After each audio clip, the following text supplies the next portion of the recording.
You hear footsteps on marble. Cold air rises from somewhere below, carrying incense that doesn't quite mask something else. Fear, maybe, or the memory of it. You're 16, wrapped in white silk, and the women leading you forward won't meet your eyes. Behind you, the wedding feast continues. Laughter echoes through corridors you're leaving behind. Your father stood at the temple entrance just moments ago, his face carved from stone, and when you reached for his hand, he stepped back. Not cruelty, permission. You're descending now. Stone steps worn smooth by generations of feet, all of them belonging to girls who wore white just like you. At the bottom, there's a door. It opens from the outside only. Inside, a man is waiting, not your husband. Before we go further into what happened in that chamber, drop a comment telling me where you're watching from. It amazes me every single time that a story Rome tried to erase 2,000 years ago can reach from Istanbul to Sao Paulo, from your phone screen to the truth they buried in stone. The year is 186 BCE, though this practice stretches back at least another century before that, maybe longer.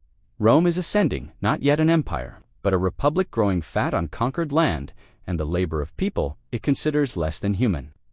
Roman law is celebrated, even today, as the foundation of Western justice. Property rights, contract law, the 12 tables.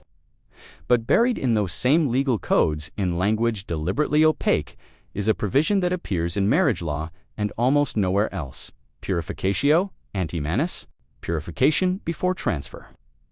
For nearly 400 years, Roman brides of certain classes underwent a ritual that historians spent centuries pretending didn't exist, calling the evidence fragmentary, the sources unreliable, the whole thing probably exaggerated, until archaeologists started finding the chambers. In 2003, excavations beneath the Temple of Bona Dea on the Aventin Hill uncovered a room that had been sealed and forgotten. Stone bed, drainage channels carved into the floor, iron rings set into the walls, and covering every surface, the walls, the doorframe, even parts of the ceiling names. Hundreds of names, all female, each with a date scratched beside it in careful, deliberate strokes. Julia, Cornelia, Flavia, Livia. The dates corresponded to wedding celebrations from the same periods recorded in Rome's public archives. British archaeologist Catherine Johns spent 3 years documenting those inscriptions. Her report, published in 2006, uses careful academic language. These appear to be records of women who underwent some form of ritual in this space connected to marriage rites. That phrase, some form of ritual, is doing enormous work, because the evidence suggests exactly what happened in that room and why Rome spent centuries trying to make sure no one would ever say it out loud. Roman marriage wasn't a union between equals. It was a legal transfer of property, the woman herself, from her father's authority, called patria potestas, to her husband's authority, called manus. But before that transfer could be completed, before she could belong to her husband, Roman law required purification, not symbolic, not metaphorical, physical. The bride had to be ritually cleansed by priests of Bona Dea, the good goddess, a fertility cult that operated at the absolute center of Roman religious and political power. And the purification required proof. Here's what the fragmentary sources tell us, the pieces that survived despite systematic erasure. The playwright Plautus, writing in 205 BCE, referenced the practice in a comedy that was later heavily censored. Only fragments remain, recovered from a palimpsest discovered in 1815. In one scene, a character says, "The gods get their portion before any man." That is the law. Another character asks, "And the bride, what does she get?" The first responds, "The blessing of purification, if she survives it." That last line, see Supervixerit, was cut from every subsequent copy of the play. Medieval monks, who preserved Roman texts, scratched it out so thoroughly that it only survived because someone wrote over it, and the original indentation remained in the parchment. The philosopher Lucretius, writing in 50 BCE, was more direct.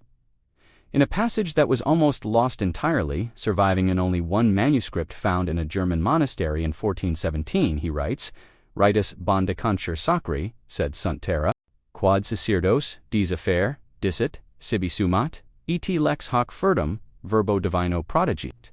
The rituals of Bona Dea are called sacred, but they are terror. What the priest claims to offer to the gods, he takes for himself, and the law protects this theft with the word divine.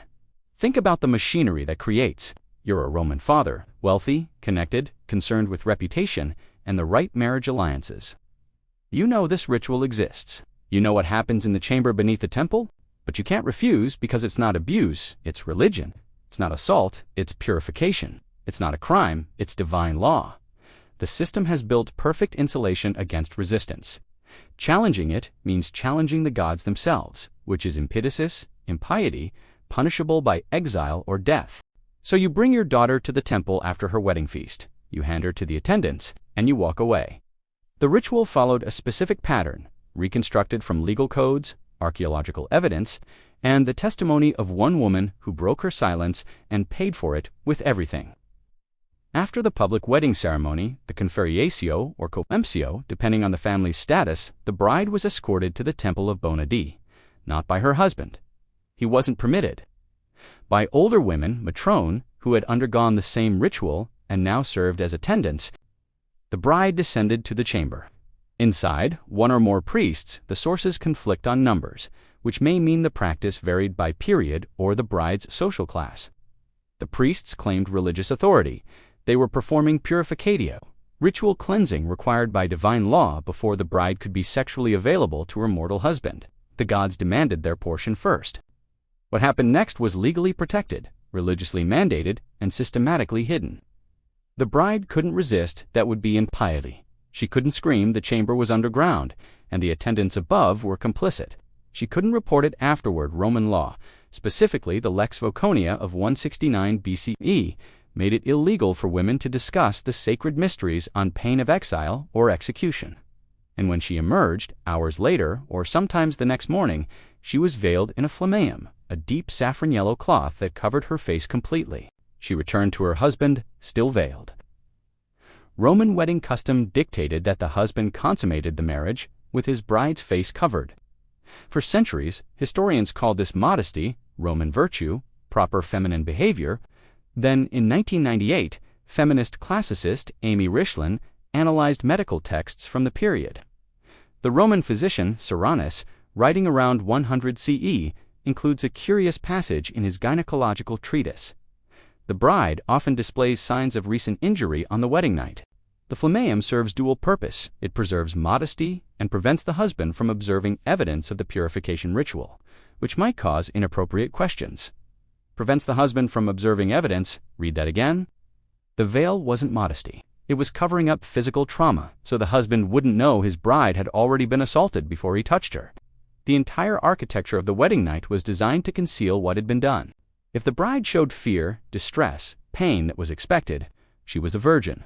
Of course she was frightened. If she seemed distant, traumatized, unable to connect, that was proper feminine modesty. The system had an explanation for every symptom of abuse that made it look like virtue. The machinery was perfect, but perfect machines still break when someone refuses to participate. In 186 BCE, something happened that nearly tore the whole system open. A woman named Hespila Facania went to the consul and testified about the Bacchanalia's secret religious rituals that had been operating in Rome for decades. Her testimony, recorded by the historian Livy, described systematic sexual abuse disguised as worship. Young men and women taken to underground chambers, assaulted by priests, silenced by religious law. The Senate was scandalized. They launched investigations. They arrested hundreds. They executed the ringleaders. They banned the Bacchanalia entirely and demolished the temples where it had been practiced. But during those investigations, several women tried to bring testimony about the marriage purification ritual. The Senate refused to hear it. According to Livy, Consul Spurius Postumius Albinus declared, Bacchanalia sunt corruptions, peregrini, sed ritus bondi, sunt traditio, Romana, non investigamist, traditionem. The Bacchanalia are foreign corruptions, but the rites of Bona Dea are Roman tradition. We do not investigate tradition. That's how systems of abuse survive. By calling themselves tradition. By claiming that antiquity equals legitimacy. By insisting that because something has always been done, it must be sacred rather than criminal. The women who tried to testify were warned to stay silent or face charges of impiety. But not all of them obeyed.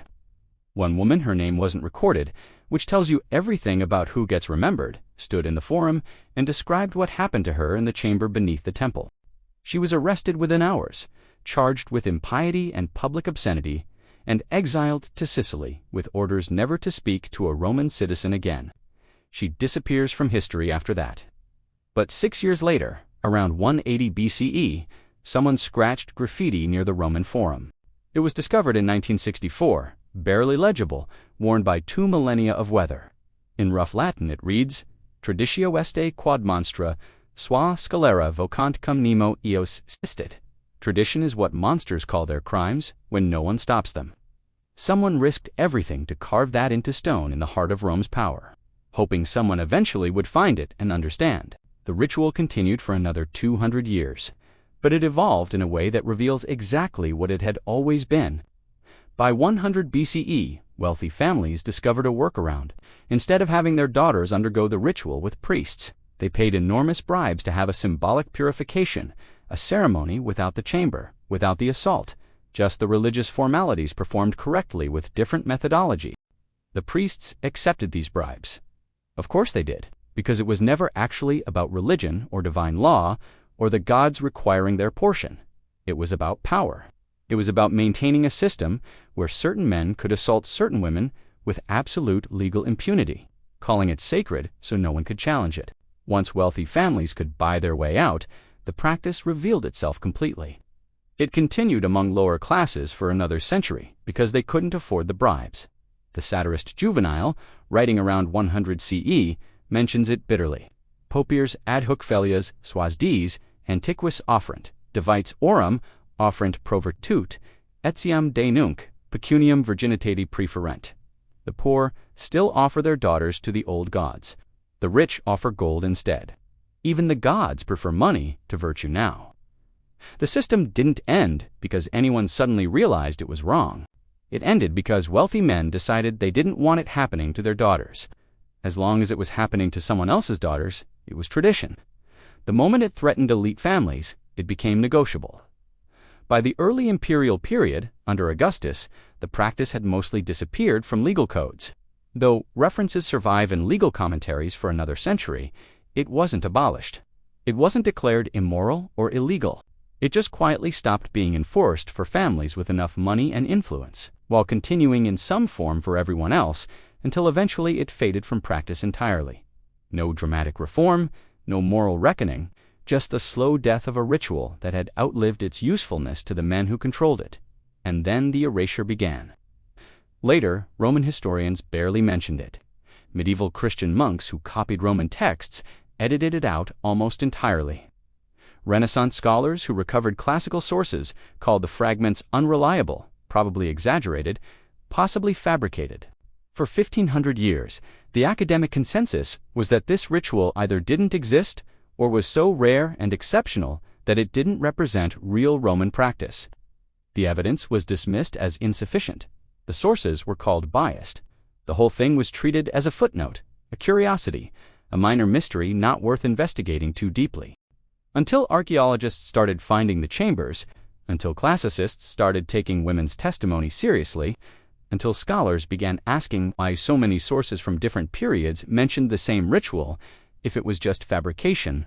In 2018, a comprehensive study by the American Academy in Rome analyzed all available evidence: the legal texts, the archaeological sites, the literary fragments, the inscriptions, and concluded. The evidence strongly suggests that premarital religious purification rituals in Roman culture included sexual assault of brides by religious authorities, systematized through legal and social structures that prevented resistance or accountability. That's academic language for this happened. It was systematic. It was protected by law. It was evil. Stand in Rome today. Visit the ruins of the Temple of Bonadi on the Aventian Hill. It's just broken columns now, scattered stones, fragments of wall where tourists take photographs without knowing what happened below. But if you go beneath, if you find the entrance to the excavated chamber, you can still see them. The names: Julia, Cornelia, Flavia, Fulvia, Livia, Claudia, Aemilia. Hundreds of names carved into stone by hands that couldn't speak but refused to be completely erased. Not defiance exactly, not resistance, just I existed. I was here. This happened to me, remember? They carved their names in the dark and hoped someone eventually would find them. We found them. 2,000 years later, We read those names and finally understand what Rome tried so hard to bury. Not a ritual, not tradition, not divine law. Just rape, systematized and sanctified, protected by every institution that claimed to represent justice and order and civilization.